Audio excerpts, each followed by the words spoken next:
আপনারা আমার সামনে যতজন বসা আছেন, আমি যদি এক একজনের প্রতি আঙ্গুল দিয়ে ধরায় দেই আপনি এই গুনার মধ্যে আছেন, আশা করি ভুল হবে না। কিন্তু লজ্জাজনক পরিস্থিতি কায়েম হবে বিধায় আমি বলছি না। তবে হ্যাঁ, গোটা জগতে, গোটা দুনিয়ার মধ্যে নানাবিধ নানান ভাবে গুনার আক্রমণাত্মক অবস্থা বান্দাগুলাকে ঘিরে ফেলছে। কথা বলেন ঠিক কিনা? প্রিয় মুসলমান ইমানদার, কথাটা লক্ষ্য করে বুঝুন। এই গুনাহ সমূহের মধ্যে একটা ডিজিটাল গুনাহ আছে। কি গুনাহ? ডিজিটাল গুনাহ। এই গুনাহ আবার কোনটা? প্রিয় হাজিরিন, কথাটা লক্ষ্য করে বুঝবেন। আমরা জানি আজকে ইংরেজি মাসের কততম তারিখ? 31তম তারিখ।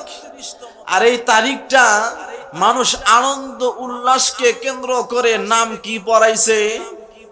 31st night. কথা কয় না? আজকের রজনী থেকে 2024 সাল সমাপ্তি ঘোষণা হয়ে যাচ্ছে। আগামী কাল থেকে 2025 সাল শুরু হবে ইনশাআল্লাহ। কথা বলেন ঠিক কিনা? প্রত্যেকটা বান্দার হিসাব তো এটাই করা উচিত ছিল যে আমরা সারাটা বছর যেভাবে জীবনকে পরিচালনা করেছি, সারাটা বছর জীবনকে যেভাবে পরিচালনা করেছি, পরিচালনার ক্ষেত্রে আমার জীবনের কোন কৃতকর্ম দ্বারা গুনার কোন অবস্থা পরিলক্ষিত হয়েছে কিনা, গুনার কোন সয়লাব অবস্থা পরিলক্ষিত হয়েছে না, আমার জীবনের সময়গুলোর দ্বারা গুনাহ সংগঠিত হয়েছে কিনা, আমার কলবের মধ্যে গুনার কোন দাগ পড়েছে কিনা, বছরের শেষ প্রান্তে এসে এই হিসাবটা করা দরকার ছিল। দিলটা যদি আপনাকে আমাকে সাক্ষ্য দেয় সারাটা বছর আমি অনেকগুলা গুনাহ করেছি, এই যে একটা কলব আমার দেহের মধ্যে রব্বে কারিম ফিট করে দিছেন, কলবের মধ্যে গুনাহ ভর্তি হইতে হইতে হইতে হইতে গোটা কলবটা কালোচ্ছন্নতার আধারে ভেসে গেছে। এই কলবটা পরিষ্কার করার জন্য, তওবার দরওয়াজা খোলার জন্য রব্বে কারিমের দিকে রুজু হওয়া দরকার ছিল। মালিক, সারাটা বছর ব্যয় করলাম, কতই না গুনাহ করেছি। ও মালিক, তোমার হুকুম না কতই অমান্য করেছি। ও মালিক, কত মানুষকেই না গালিগালাজ করেছি। ও মালিক, কত মানুষকেই না গীবত শেকায়েতের মধ্যে রেখেছি। ও মালিক, কত মানুষের পর নিন্দায় ব্যস্ত ছিলাম। ও মালিক, নানাবিধ গুনার মধ্যে ব্যস্ত ছিলাম। এই সমস্ত গুনাহগুলো আপনি আমাকে মাফ করে দেন, এমনটা করা দরকার ছিল কি ছিল না? প্রিয় হাজিরিন, শুধু বিষয় তো এটাই নয়,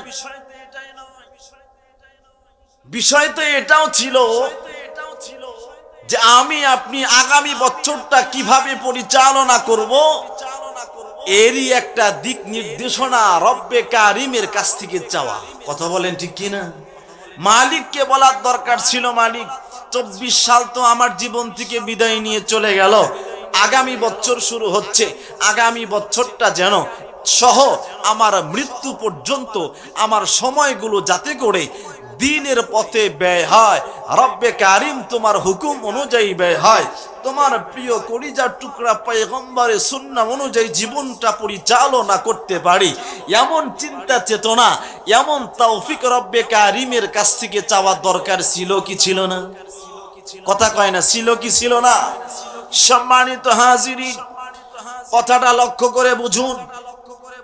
আমাদের জীবনে যে সমস্ত গুনাহগুলো সংগঠিত হয়, এই সমস্ত গুনাহগুলো বিভিন্ন কারণের দ্বারাই সংগঠিত হয়। কথা বলেন ঠিক কিনা? সম্মানিত উপস্থিতি, এর দুই একটা কারণ আমি আপনাদের সামনে উপস্থাপন করব। এক নাম্বার কারণ হলো এটাই, মানুষ যখন একাকিত্ব অনুভব করে, একা একা যখন মানুষ থাকে, তার জীবনকে পরিচালনা করে নিজ পরামর্শে, কারো কোনো পরামর্শ দরকার নাই, তার কোনো পরামর্শের প্রয়োজন হয় না, নিজের ব্যক্তি চাহিদা অনুযায়ী জীবনকে পরিচালনা করে, নিজেকে যখন একাই এক মনে করে, ওই সময় মানুষের গুনাহ হওয়াটা স্বাভাবিক। কথা বলেন ঠিক কিনা? প্রিয় মুসলমান ইমানদার, কথাটা লক্ষ্য করে বোঝার জন্য চেষ্টা করবে। যখন কোন বান্দা জীবনকে পরিচালনা করে নিজ ব্যক্তি চাহিদা অনুযায়ী, হক্কানি কোন উলামায়ে কেরামের সান্নিধ্যে জীবনকে চালায় না। এ মুসলমান ইমানদার, কথাটা লক্ষ্য করে বোঝার জন্য চেষ্টা করবেন। যেই সমস্ত কারণগুলো আপনার আমার জীবনে ঘটার দ্বারা গুনাহ হওয়াটা সহজ হয়ে যায়, যেই সমস্ত বিষয়গুলো আপনার আমার জীবনে পরিলক্ষিত হওয়ার দ্বারা, বাস্তবায়ন হওয়ার দ্বারা গুনাহ আপনার আমার দ্বারা সহজ হয়ে যায়, এই সমস্ত কারণগুলোর মধ্যে একটা কারণ হলো নিজেকেই একা একা পরিচালনা করা, কারো কোনো দ্বারস্থ না হয়ে, ওলামায়ে কেরামের পরামর্শ না নিয়ে নিজেকেই নিজে এরকম একা 100 মনে করতে থাকা। এমন একটা পরিস্থিতি যখন আপনার আমার দিলের মধ্যে থাকবে বাবা, ওই সময় তো রব্বে কারিম জানা দেয়, বান্দারে দুনিয়ার বুকে একা একাই জীবনকে পরিচালনা করলা, কিন্তু তুমি তো জানো না বান্দা, ওয়া হুয়া মাআকুম আইনামা কুনতুম। এ মুসলমান ইমানদার, রব্বে কারিম তো ওই সময় কেমন জানি একটা ভাষা আমাদের সামনে ছুড়ে মারে। কোরআনের মধ্যে রয়েছে রব্বে কারিমের ভাষা, ওয়া হুয়া মাআকুম আইনামা কুনতুম। বান্দা যখন গুনাহ করতে চায়, একা একাই গুনাহ করতে চায়, কেউ তাকে দেখছে না, কেউ তাকে বলার মতো কেউ নাই, এমন সময় তো রব্বে কারিম বলে, বান্দা তুই তো একা নস, তোদের সঙ্গে স্বয়ং আমি রব্বে কারিম রয়েছি। বলেন সুবহানাল্লাহ। এ মুসলমান ইমানদার, কথা তো এটাই বুঝাইতে চাইলাম বাবা, যখন নাকি দিলের মধ্যে এই চিন্তাটা থাকবে, দুনিয়ার কোনো মানুষ আমার সঙ্গে নাই বটে, রব্বে কারিম তো আমার সঙ্গে আছে না নাই। এ মুসলমান ইমানদার, দ্বিতীয় একটা কারণ আমি আপনাদের সামনে উল্লেখ করছি। মানুষ যখন ভাবে আমাকে কেউ দেখছে না, সমাজের মানুষ থেকে লুকায় আমি একটা গুনার কাজ জীবনের সঙ্গে ফিট করে নিলাম, আমার ভাইয়ের থেকে লুকায় আমি একটা জীবনের মধ্যে গুনার কাজ ফিট করে নিলাম, আমার বন্ধু বান্ধব থেকে ফিরে আমি একটা জীবনের মধ্যে গুনার কাজ ফিট করে নিলাম, মনে হয় আমাকে কেউ দেখছে না। এমন সময় রব্বে কারিম জানায়া দেন, আলাম ইয়ালাম বিআন্নাল্লাহা ইয়ারা। এ মুসলমান ইমানদার, কথাটা লক্ষ্য করে বোঝার জন্য চেষ্টা করবেন। ওই সময় তো আপনার আমার মালিক জানায় দেয়, এ আমার বান্দা, তোদেরকে যে আমি মালিক দেখি, সেটাও তো তোরা বোঝস না, জানোস না। এ মুসলমান ইমানদার, আরো একটা কারণ আমি আপনাদের সামনে বলতে চাই। হয়তোবা আপনি আমি এমন চিন্তা চেতনার মধ্যে থাকতে পারি, একজন মানুষ একদিকে মনোনিবেশ করলে অন্যদিকে খেয়াল করার কোনো সুযোগ থাকে না। একজন মানুষের সঙ্গে কথাবার্তা বলছে, ডানে কিংবা বামে কোন মানুষ কোন কাজের মধ্যে আছে কোনো গুরুত্ব থাকে না, ভুরুক্ষেপ থাকে না। হয়তোবা রব্বে কারিম একদিকে মনোনিবেশ করলেন, আমার দিকে হয়তোবা রব্বে কারিম নাই, অন্যদিকেই রব্বে কারিমের মনোনিবেশটা চলে গেছে। ওই সময় আপনার আমার মালিক জানা দেয়, ইন্না রাব্বাকা লাবিল মিরসাদ। ওই সময় আপনার আমার মালিক জানায় দেয়, খবরদার বান্দা, এমনটা বোঝার কোনো সুযোগ নাই। তুমি দুনিয়ার বুকে তোমার বন্ধু বান্ধবের সঙ্গে কথা বলো, মনে করতে পারো অন্যদিকে নজর ফিরানোর তোমার সুযোগ নাই। রব্বে কারিমের নজর তো এমন নয়, ইন্না রাব্বাকা লাবিল মিরসাদ। রব্বে কারিম আপনার আমার দিকে তো তাক করে বসে আছে, কথা বলেন ঠিক কিনা? মিরসাদের ব্যাখ্যা মুফাসসিরিনে কেরাম এমন ভাবে করে থাকেন, একজন শিকারী যদি পাখি শিকার করার জন্য একটা গুলি তাক করে পাখির দিকে, তাহলে বুঝে থাকলে বলেন ওই শিকারীর নজর পাখির দিকে থাকে নাকি অন্য দিকে ঘুরে বেড়ায়? পাখির দিকেই থাকে। প্রিয় মুসলমান ইমানদার, এই শিকারী যদি হরিণ শিকার করার জন্য জঙ্গলে যায়, আশপাশে যদি গরু জবাই করেও কেউ খায়, ওই দিকে নজর বোলায় না, হরিণের দিকেই তার নজর থাকে। কথা বলেন ঠিক কি না? তার চোখ, মনোযোগ এবং তার হাতের যেই বাহনটা রয়েছে, হাতের যে যন্ত্রটা রয়েছে, তীর বলেন, গুলি বলেন, যেটাই বলেন না কেন, ধনুক যেটাই বলেন না কেন, তিনটা বিষয় ওই হরিণের উপরেই থাকে। কথা বলেন ঠিক কি না? এই মিরসাদের ব্যাখ্যা হলো এটাই, রব্বে কারিম আপনার আমার প্রতি এমন ভাবে তাকিয়ে রয়েছে, বান্দা চিন্তার কোনো কারণ নাই। এমন চিন্তা যদি করে বসে থাকো, আমি আমার অনেক বান্দার প্রতি নজর দিলাম, তোমার প্রতি নজর দিলাম না, এমন নয়। প্রত্যেকটা বান্দার দিকেই রব্বে কারিম আমি তাক করে বসে আছি। বলেন সুবহানাল্লাহ। প্রিয় মুসলমান ইমানদার, এই চিন্তা চেতনাও যদি আপনার আমার দিলের মধ্যে থাকে, তাহলেও হয়তো বা গুনাহ থেকে বেঁচে থাকা সম্ভব। আছে না নেই? আছে না নেই? প্রিয় মুসলমান ইমানদার, আরো একটা কারণ আমি আপনাদের সামনে উল্লেখ করছি। হয়তোবা দিলের মধ্যে এমন চিন্তা চেতনা জাগ্রত হতে পারে, আমি যখন গুনাহ করব হয়তোবা এই গুনার খবর কেউ জানবে না, হয়তোবা এই গুনার খবর কেউ জানবে না, এই গুনার অবস্থাও কেউ দেখবে না। ওই সময় রব্বে কারিম জানায় দেয়, ইয়ালামু খাইনাতাল আ'য়ুনি ওয়া মা তুখফিস সুদূর। এ মুসলমান ইমানদার, এই আয়াতের ব্যাখ্যাটা শুনতে গেলে, বুঝতে গেলে অন্য আয়াতের দিকে আমরা একবার তাকাবো। অন্য আয়াতের মধ্যে রব্বে কারিম জানায় দেয়, আলা ইয়ালামু মান খালাকা ওয়া হুয়াল লাতীফুল খাবীর। ওই সময় রব্বে কারিম জানায় দেয়, দুনিয়ার বুকে যদি একজন ইলেকট্রিশিয়ান, একজন মানুষ একটা যন্ত্র নির্মাণ করে, এই যে আমার মিডিয়ার ভাইয়েরা ক্যামেরা দ্বারা ভিডিও ধারণ করছে, এই ক্যামেরা যে ইঞ্জিনিয়ার তৈরি করেছে, এই ক্যামেরার মধ্যে যেই সমস্ত পার্টসপাতি রয়েছে, সমস্ত পার্টসপাতির খবর ওই ইঞ্জিনিয়ার জানে কি না? বলেন, কোন পার্টসপাতির কি কাজ, কোন কাজ করলে কি হবে, ইঞ্জিনিয়ার জানে কি জানে না?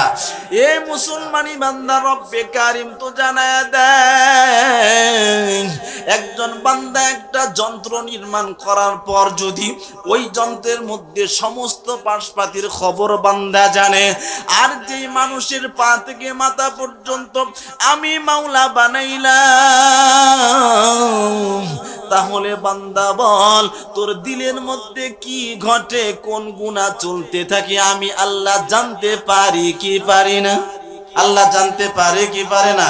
এই কথাটাই রব্বে কারিম জানায় দেয়, আলা ইয়ালামু মান খালাকা ওয়া হুয়াল লাতীফুল খাবীর। এ মুসলমান ইমানদার, কথাটা লক্ষ্য করে বুঝবেন। হয়তোবা গুনাহ করার আরো একটা কারণ পাওয়া যায় সমাজের মধ্যে। অনেক মানুষ বেপরোয়া জীবন যাপন করে, আমি গুনাহ করব, আমাকে ঠেকাই কে? আছে না নেই? আমি অপরাধ করব, আমাকে ঠেকাই কে? ক্ষমতার বাহাদুরি আমার হাতে, জুলুম নির্যাতন যা আছে আমি করব, আমাকে ঠেকানোর কেউ নাই। আছে না নাই? এই জায়গায় রব্বে কারিম জানায় দেয়, বান্দা ইন্না বাতুশা রাব্বিকা লাশাদীদ। এ আমার বান্দা, একবার খেয়াল করে দেখো, আমি তো কোরআনের মধ্যে আয়াত জানায় দিছি, আমি রব্বে কারিমের ধরা কিন্তু ছোটখাটো কোনো ধরা নয়, আমি মালিকের ধরা বড় কঠিন। এই চিন্তা চেতনা দিলের মধ্যে জায়গা দিয়েই জীবনকে পরিচালনা করবা। যত ক্ষমতার অধিকারে দুনিয়ার বুকে তুমি হও না কেন, আমি মালিকের কাছে আসলে সমস্ত ক্ষমতাগুলো নস্যাৎ হয়ে যাবে। আল্লাহ তো অন্য আয়াতের মধ্যে জানায় দেন, হালাকান কুল্লি সুলতানিয়া। হাসরের ময়দানে সমস্ত ক্ষমতাশীল মানুষগুলো যখন দাঁড়াবে, ডানে বামে সামনে পিছনে তাকায় দেখবে দুনিয়ার বুকে তো অনেক মানুষ আমার সঙ্গে ছিল, আমার ডানে ছিল, বামে ছিল, সামনে ছিল, পেছনে ছিল। আমার এক আঙ্গুলের ইশারায় একটা এলাকার মধ্যে মুহূর্তের মধ্যে একটা হুকুম জারি হয়ে যাইত। কিন্তু আজকে হাসরের ময়দানে আমার কোনো ক্ষমতা আমার ডানে নাই, বামে নাই, সামনে নাই, পিছনে নাই। এমন অবস্থা হবে কি হবে না? হবে কি হবে না? এ মুসলমান ইমানদার, ওই সময় মানুষগুলো আফসোস করে বলতে থাকবে, وقالوا لو كنا نسمع أو نعقل ما كنا في أصحاب السعير। এ মুসলমান ইমানদার, ওই সময় মানুষ আফসোস করতে থাকবে, দুনিয়ার বুকে থাকা অবস্থায় অনেক গুনাহ করেছি, অনেক মানুষের হরণ করেছি, অনেক মানুষকে নির্যাতন করেছি, নিজের ক্ষমতার অপব্যবহার দেখাইলাম। অনেক ওলামায়ে কেরামের জবান থেকেও শুনলাম জুলুম করা জায়েজ নয়, জুলুম করলে মালিক আমাকে পাকড়াও করবে। ওই সমস্ত কথাগুলো তোয়াক্কা করি নাই, এমন মানুষ আছে না নেই? আছে না নেই? এ মুসলমান ইমানদার, এই মানুষগুলা হাসরের ময়দানে আফসোস করতে থাকবে আর বলতে থাকবে, ওয়াকালু লাউ কুন্না নাসমাউ, তারা বলতে থাকবে যদি আমরা শুনতাম, আও নাকিলু, বুঝতাম, মেনে নিতাম, মা কুন্না ফি আসহাবিস সাইর, তাহলে জাহান্নামীদের অন্তর্ভুক্ত হইতাম না। যে সমস্ত মানুষ জাহান্নামের কাতারে যাচ্ছে, আমার কাতারটাও তাদের মধ্যেই চলে যাচ্ছে, আমার অন্তর্ভুক্তটা তাদের মধ্যেই চলে যাচ্ছে, তাদের সঙ্গেই তো আমি জাহান্নামে চলে যাচ্ছি। আর ওই যে দেখা যায় কতগুলো দলের মানুষ, জান্নাতি সুবাস তাদের শরীর থেকে আসছে, তারা জান্নাতের মেহমান হয়ে রব্বে কারিমের জান্নাতি ফেরেশতাগুলো তাদেরকে স্বাগত জানায়া জানায়া জান্নাতের মধ্যে ঢুকাইতেছে। আহারে, যদি দুনিয়ার বুকে থাকা অবস্থায় ওলামায়ে কেরামের পরামর্শ মেনে নিতাম, দুনিয়ার বুকে থাকা অবস্থায় কোরআনী বিধানটা মেনে নিতাম, দুনিয়ার বুকে থাকা অবস্থায় নববীর আদর্শটাকে মেনে নিতাম, তাহলে আমাদের জীবনটা আজকে, আমাদের শরীরটা আজকে জাহান্নামের অঙ্গারের মধ্যে গলিত হতো না। কথা বলেন ঠিক কিনা? এই আফসোসের বিষয়টা রব্বে কারিম সূরা মুলুকের মধ্যে জানায় দিছে, বান্দা সতর্ক হয়ে যাও। কি হয়ে যাও? সতর্ক হয়ে যাও। সতর্ক না হলে দুনিয়াতেও নৌকা ডুবাবে, হাসরের ময়দানেও জাহান্নামের মধ্যে ঢুকতে হবে। কথা বলেন ঠিক কিনা?